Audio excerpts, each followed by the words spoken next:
Alrighty, we are heading over to Rebecca's duel, and it is going to be Rebecca Hawkins taking on the Paradox Brothers. And Rebecca has been absolutely tearing Duelist Kingdom apart. There's a reason why she was talked up to be really good in the anime, and that's because for this time period, her deck is really good.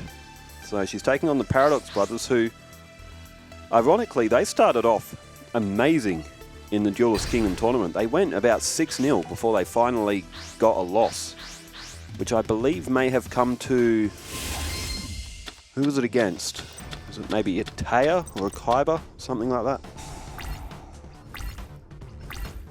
Alright, that's not a bad starting hand for Becca. Hysteric Fairy, Skalangle, Shadow Ghoul. Down goes a Bubonic Vermin. And she's also got a Dark Core in case she gets in any trouble as well. Alright, face down defense from the Paradox Brothers. And Becca draws Morphing Jar.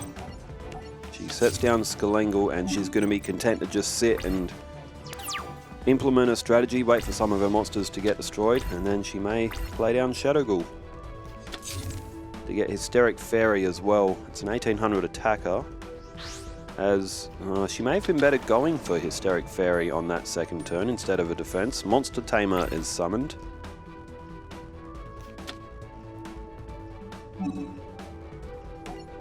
Alright, Bubonic Vermin activates its effect.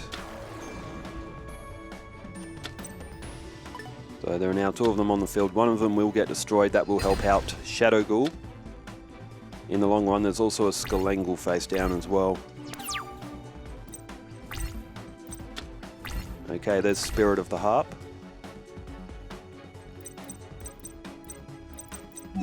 And, oh, Dark Core, interesting. That's a... and throws away Spirit of the Harp, so risky, but it is effective. Hysteric Fairy now comes to the field. Dark Core could be useful against... Oh, Trap Hole, good play by Paradox. Dark Core would be very useful against Suijin, Kazujin, and Sangha. And Becca has drawn a card destruction as well. Bubonic Vermin is flipped face up. That'll get another one to the field.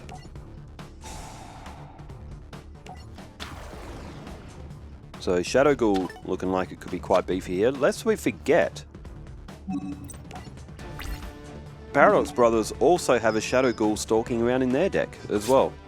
So let's not forget that. So both players do actually have access to their own Shadow Ghoul in this one.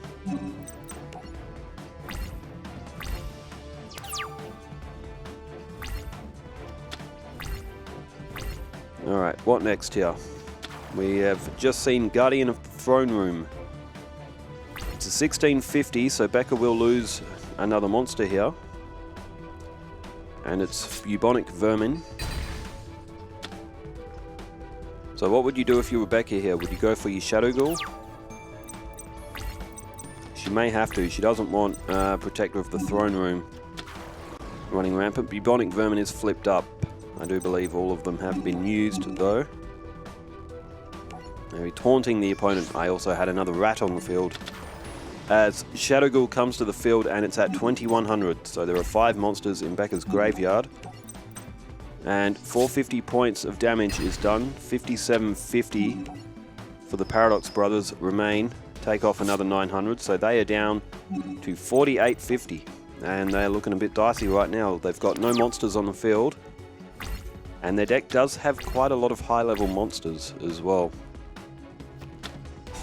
Oh, that could change the game. Soul Exchange. Added to their deck to support their high-level monsters. And Shadow Ghoul has just been tributed. In exchange for Millennium Golem. That is a great card. 2000, 2200 defense. Looks cool. It's got the Egyptian eye looking thing. Although when you activate Soul Exchange, you cannot activate your battle phase in that turn. So Becca has to go defensive here, and... Oh, is she going to bin Teddy? Oh no, she's played card destruction face down. She couldn't bin Teddy. She'd take that teddy bear everywhere she went.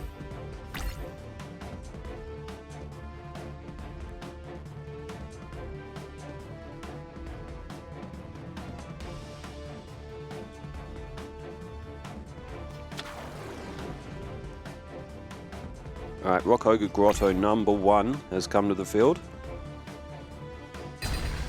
An 800, Skalengal is cleaned up. 2000 now going after Morphing Jar, and we will get to see what was in Paradox's hand. Not much. Did lose Gigatech Wolf, so won't be able to summon a Labyrinth tank.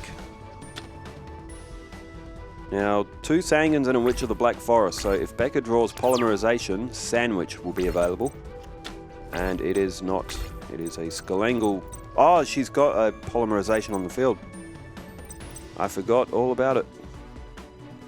Although Hysteric Fairy and Shadow Ghoul have both already been defeated.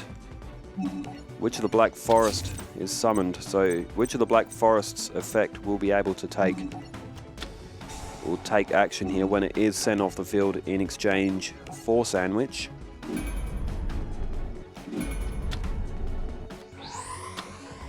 Alright, powerful combo here. Sandwich will be at 2100.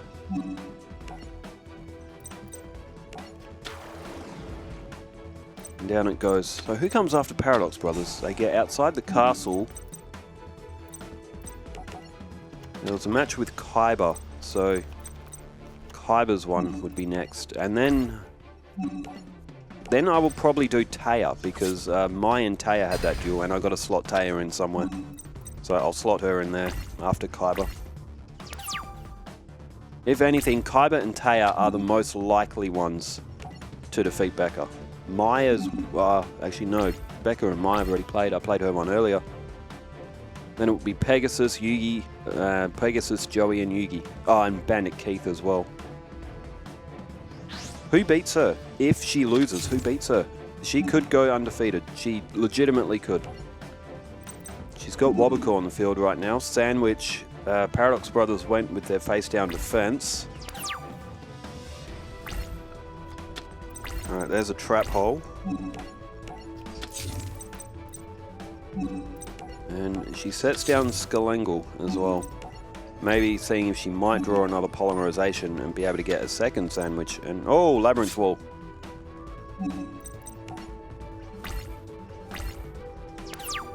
I will admit I did miss the tribute for Labyrinth Wall getting to the field.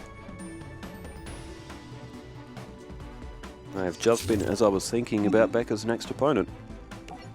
I shouldn't write the Paradox Brothers off though. They have been a wild card in this series. Very, very interesting duelist. And they are within the means almost to summon a Kazajin, a Sujin or a Sangha if they could keep 2 monsters on the field, which will be difficult. Sandwich goes in for an attack and oh, it's on a Sangan as well. I don't see what the Paradox Brothers could pull out though. It's Protector of the Throne Room.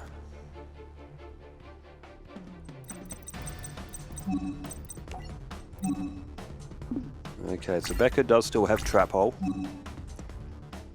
which is really bad for the Paradox Brothers, but she might have a bit of trouble getting through Labyrinth Wall.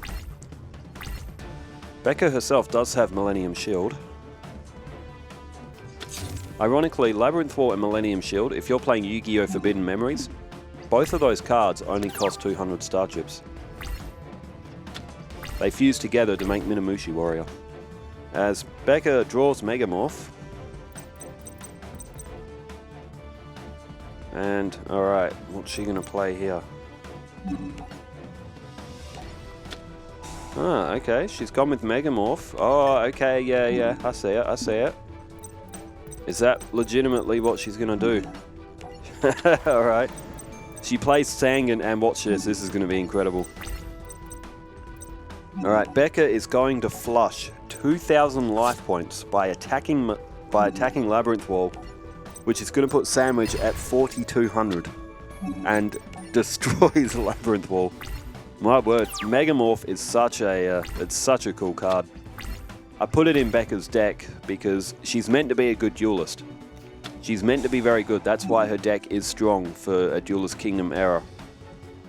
As the Paradox Brothers have played a Polymerization. Paradox Brothers need to get their life points back under Becca's to get that Sandwich off the field.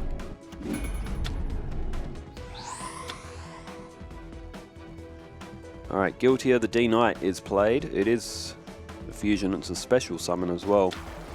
So 1850 comes to the field.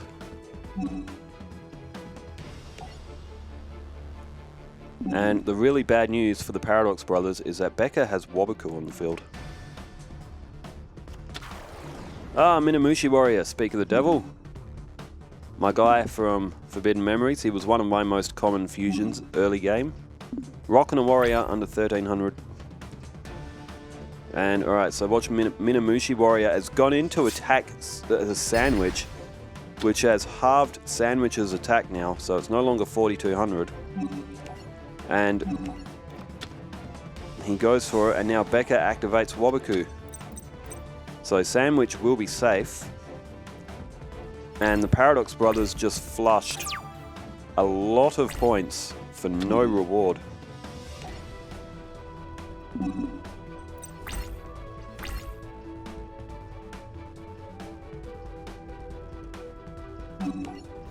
And Becca goes for card destruction.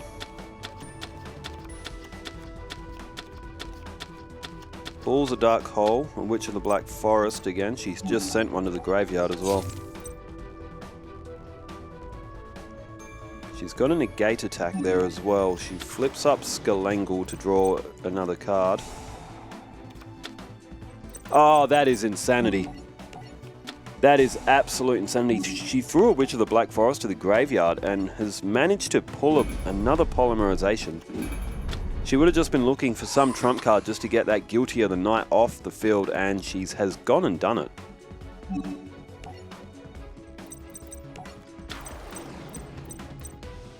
She's got Trap Hole and Trap Hole of Spikes. Becca's completely protected here. Oh, pull whatever you like, it doesn't even matter.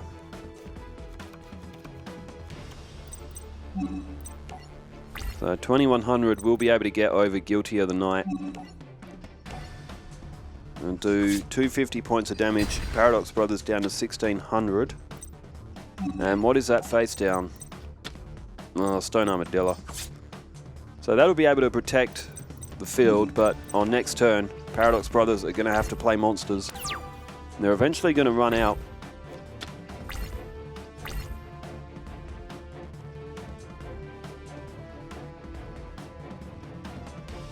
Alright, Paradox Brothers, do they have anything at all? They go for a Tribute. And it's Dungeon Worm. And unfortunately, it couldn't have been their Shadow Ghoul, but look, it wouldn't even matter, would it? She's got Trap Hole. She's got Trap Hole of Spikes. There's Ryoku. Okay, Ryoku has just been played, so she'll be able to take half of the other Sandwich and put it to Dungeon Worm. Unfortunately, unknown for the Paradox Brothers. Trap Hole of Spikes. That hurts. That hurts a lot. 900 off the Paradox Brothers, and they're cooked. So Becca is going to pick up the first win here. Both of her sandwiches, well, the other one's gone back to 2100 now, but both of them were halved. Very, very unique match. But Becca takes the first one, the first leg of the best of three. Oh boy, what a win for Becca.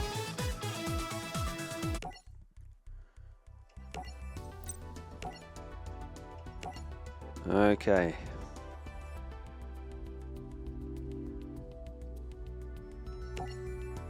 Scrap Golem. That is a card that is very, very useful for its generation.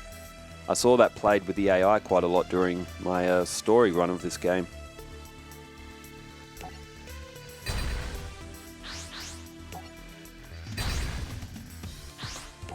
I did start a series on this a long time ago. It was before I made this series.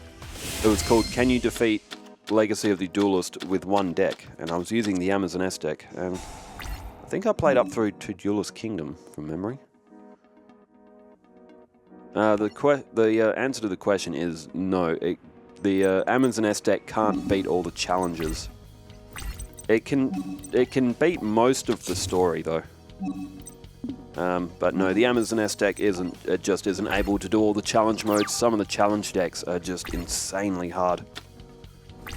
To the point where I for some of them. I will admit I used my first turn yugioh deck to beat them. So yes, on this game, you don't have to worry about the banned cards if you're just playing the AI. You can build an yugioh deck that you can summon on your first turn. I've got a video of that as well. Summon yugioh on the first turn, as the Paradox Brothers went defensive, and so did Becca. Stalemate is flipped up. So that'll draw a card. She's got Hysteric Fairy, and there's Witch of the Black Forest as well. Becca is off to a great start. And what's Paradox Brothers got here? They've got a Protector of the Throne at 1500 defense. Probably thought that was safe too, but... Alright, 900 off of the Paradox Brothers. Down to 7100. So Becca with a good hand. Stalemate, reload. If she doesn't like the hand, she can throw it away with reload and draw a new one.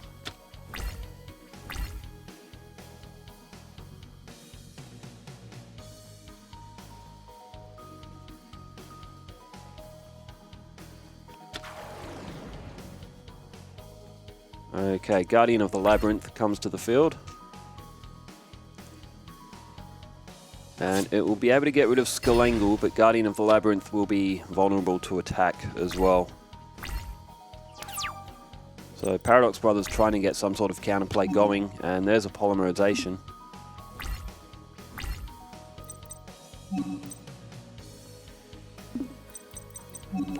And Witch of the Black Forest is summoned to the field.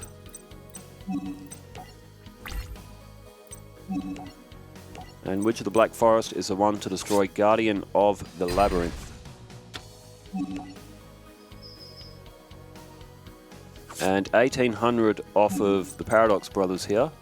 They're down to 5200. And it's looking good for Becca. Unless Paradox Brothers pull something out quick, Becca is going to win this 2-0. If you saw the match with Bones, oh my word. I've never had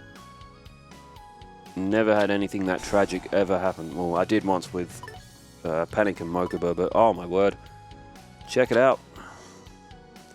If you didn't see that one already, 2100 for Gigatech Wolf now, and that will destroy Hysteric Fairy with the effect of Ryoku. Ryoku is a very good card. Very annoying card as well, especially in Duelist of the Roses when you're trying to beat that Mananawadan Fablia, or whatever his stupid name is. Okay, Becca goes for a reload. Throws all of her cards back in. Probably should have held onto a polymerization. Or maybe she shouldn't have, because she did not draw a Sangan. She drew a Dark Hole though. She's drawn Trap Hole and Negate Attack. And she's also got her Shadow Ghoul. Oh, and she's going for it. It was a risk move.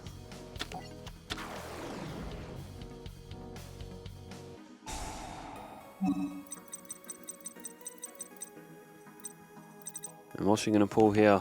Another Witch of the Black Forest. So Shadow Ghoul at 1900. She does have Negate Attack and Trap Hole as defensive plays as well. It's going to be tough for Paradox Brothers to get Shadow Ghoul off the field unless they've got a Dark Hole or a Fissure. And Becca is going to set the traps here, and she's likely to pick this one up. The Paradox Brothers have got no monsters on the field, so they can't tribute.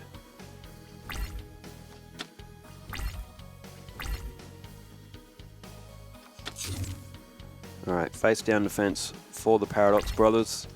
And they pass their turn again, back to Becca. Oh, maybe she should have held on to a polymerization. She's just pulled the Sangan. I mean, it's a mistake that's probably just going to prolong the match. I don't think it's going to make any difference to it, but you never know. This is Yu-Gi-Oh! Anything can happen. We've seen some absolute heart of the card moments from Becca so far in just her series alone. Some absolute crazy pulls.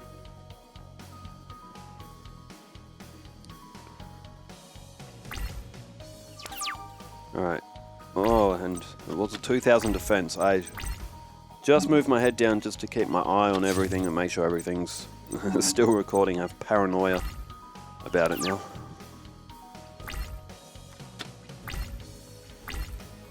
Alright, so with Giant Soldier of Stone on the field. They're just passing their turns here. The Paradox Brothers have 6 cards in hand. And she flips up Skelengle to draw another card. And, oh, Trap Hole of Spikes. It just gets better and better for Becca. Her field is set. She's perfectly protected. She tributes Skelengle. It'll put Shadow Ghoul up to 2,000.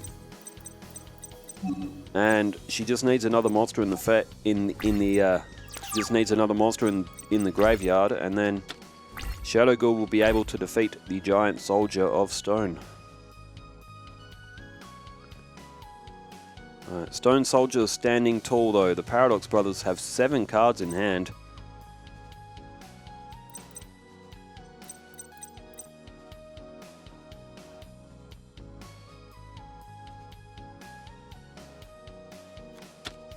Okay. Oh, Soul Exchange again. Okay, so they have been cooking for a while. Do they have a Sanga or a Kazajin Sujin? No. Again, it is Monster Tamer. Shadow Ghoul has been gone though, so Shadow Ghoul off the field. Trap Hole was activated, so Giant Soldier of Stone is still the only monster the Paradox Brothers have. Monster Tamer was destroyed by Trap Hole. And there is a Dispel. And Becca decides to pass her turn. So the Paradox Brothers fighting with everything they have. Oh, Monster Reborn! The Paradox Brothers could pull back Shadow Ghoul themselves if they choose to, and they do. Alright, Shadow Ghoul's at 2,000, and now Becca is the one that's under attack from Shadow Ghoul. Although she does have Trap Hole of Spikes.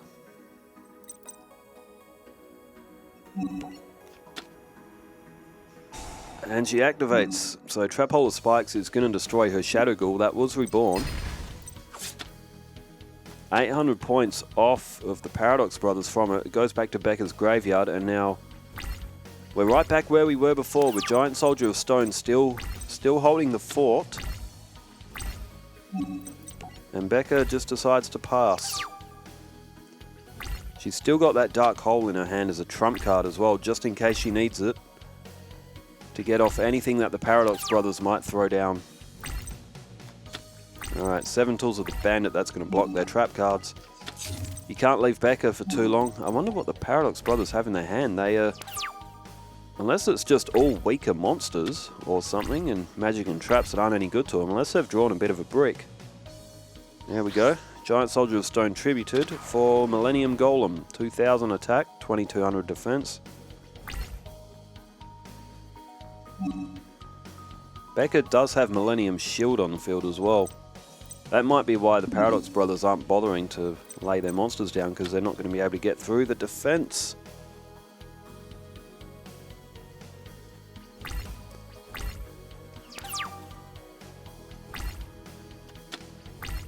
Alright, there's Magic Jammer.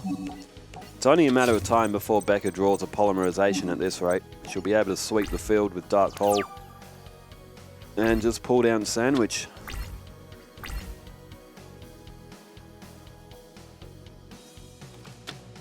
Millennium Golem, okay, so Panic isn't going after the face down. She did, Panic did, I'm saying Panic. Paradox Brothers.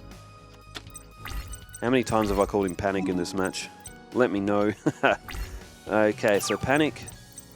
Oh my god, I just did it again. Paradox Brothers have just played Wasteland, so that will strengthen Millennium Golem.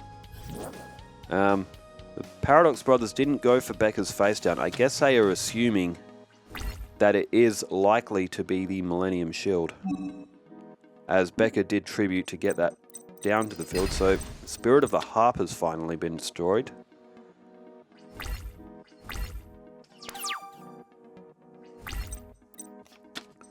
Oh, and there's Dark Core. Dark Core is activated. She can throw away whatever she wants, really. Commencement Dance will do. Millennium Golem has just been destroyed. And she plays Witch of the Black Forest, 1100 attack, so the Paradox Brothers are going to be hit down to 2600 here. Millennium Shield can't do anything in terms of attack, but...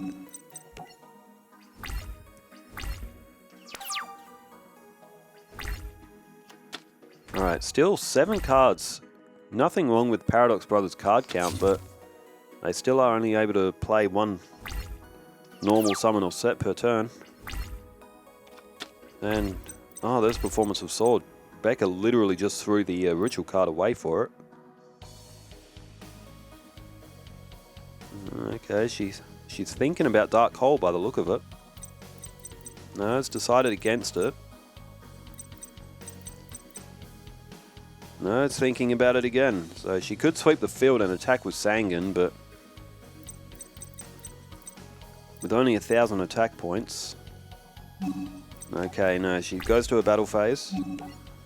And Witch of the Black Forest attacks the Sangan. The Paradox Brothers Sangan. So, what will they bring out their deck? We will see it. And it is Destroyer Golem. Oh, that'd be 1,700. Due to the effect of Wasteland.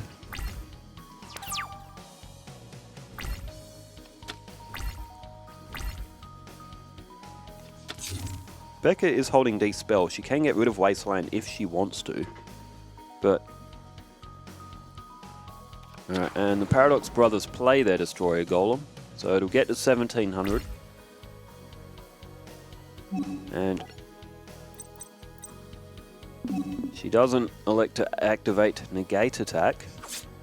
So Witch of the Black Forest is destroyed.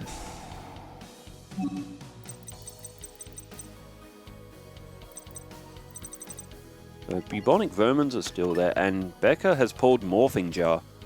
So she may be looking to renew the hands.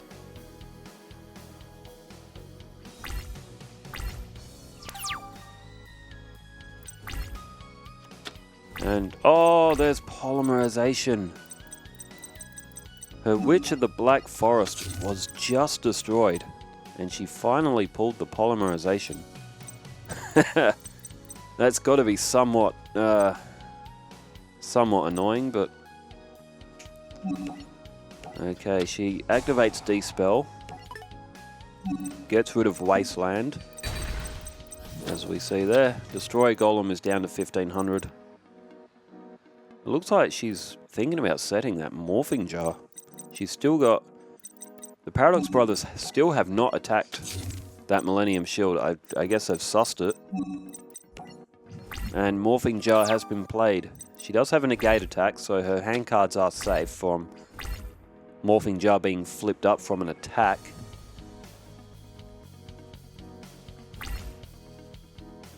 Alright, now to the battle phase. And negate attack is activated.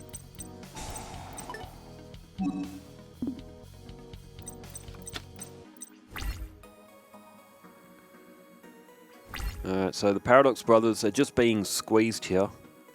Although the decks are now both under halfway as well. So turn change back to Becca.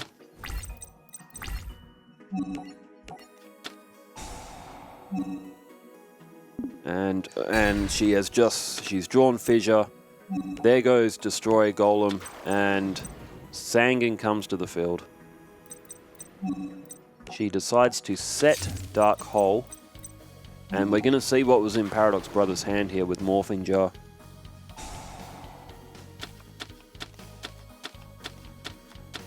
Wow. Okay, that explains why the Paradox Brothers haven't been doing anything. That was an absolute garbage hand. There's Megamorph.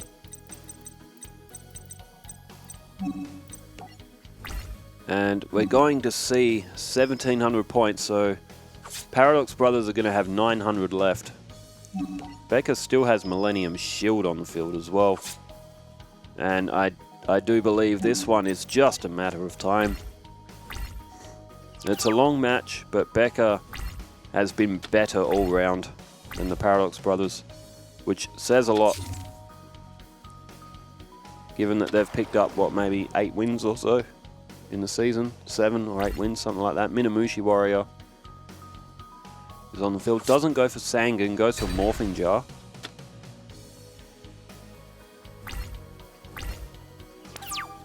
So Becca at 5,400, she's comfortable. There's Polymerization.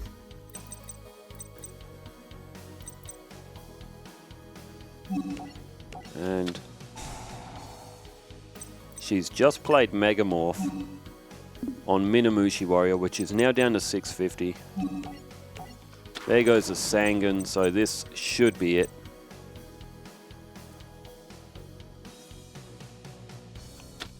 Unless, oh, the Paradox Brothers flip Trap Hole. So Becca, she did have a Dark Hole on the, oh, there's 7 Tools of the Bandit, never mind. Yeah, yes, she was ready, she was always prepared. So over to the battle phase now, and this one will be it. So that's 350, down to 550, and Becca is going to finish this off with Sangan, of all monsters. I'll tell you what, she's made another statement here. She's just knocked off the Paradox Brothers again in straight sets, and she's looking real scary. Who beats her? That's a great question. Who does beat Becca? So her next opponent, as they got away from Paradox Brothers, yeah, the next opponent, I guess, will be Kaiba. So can Kaiba get the job done? Let's hope so, because imagine Kaiba getting beaten by a little girl and her teddy bear.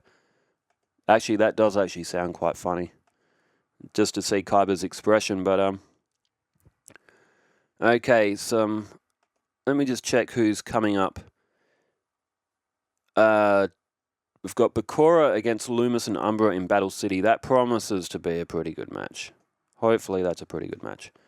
And in Duelist Kingdom, there is a match with Rex and Bones, and I tell you what, Bones has been at the center of tragedy lately on this channel. So, all right, thanks everyone for tuning in, and thanks for leaving all the comments as well. I'll get back to everyone as quickly as I can. Appreciate you all, wherever you are in the world. Stay safe, take care, farewell.